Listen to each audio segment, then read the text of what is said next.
আমরা এসে গেছি ধানের বর্তকনগরে কালী পুজোর উপলক্ষে কালী মন্দিরে।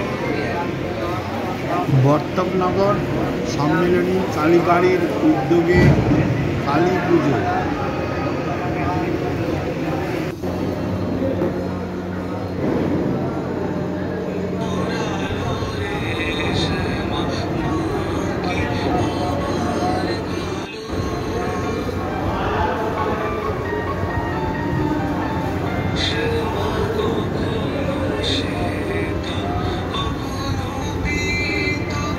অনেক আগামী লোকও থাকতে পারে, যে জায়গায় যারা আগে এসে কালী থাকলেই শিব থাকবে, তারা এসব জায়গায় এখানে শিব ঠাকুরও আছে।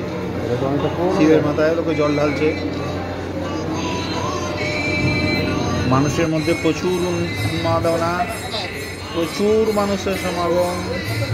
শুধু বাঙালি নয়, সারা ভারতবর্ষের বিভিন্ন সম্প্রদায়ের বিভিন্ন স্টেটের মানুষ জড়ো হয়েছে এই কালী পুজো উপলক্ষে বর্তকনগরের এই কালী মন্দিরে। খুব সুন্দর পরিবেশ এবং তাদের ব্যবস্থাপনাও খুব ভালো। আমার তো থেকে যেতেই মনে হচ্ছিল,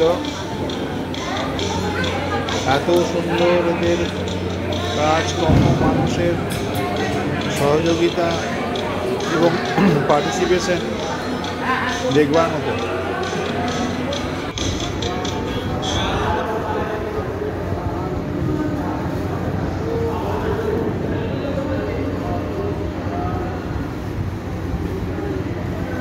এই বর্তকনগরের সম্মিলনী কালী পুজো নিয়ে একটা বিস্তৃত ভিডিও পরবর্তীকালে দেওয়া হবে। এখন দেখুন বর্তকনগরে কালী পুজোর উন্মাদনা।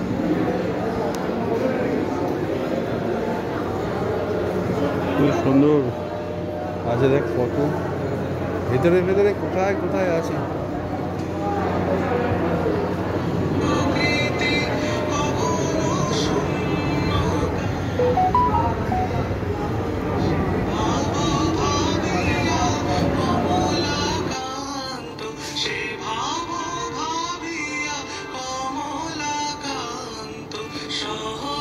খুব সুন্দর লাগলো এদের পুজো, দেখবার মতো। সবাই আসুন, উপভোগ করুন, মায়ের পুজো করুন। জয় মা তারা, জয় মা কালী।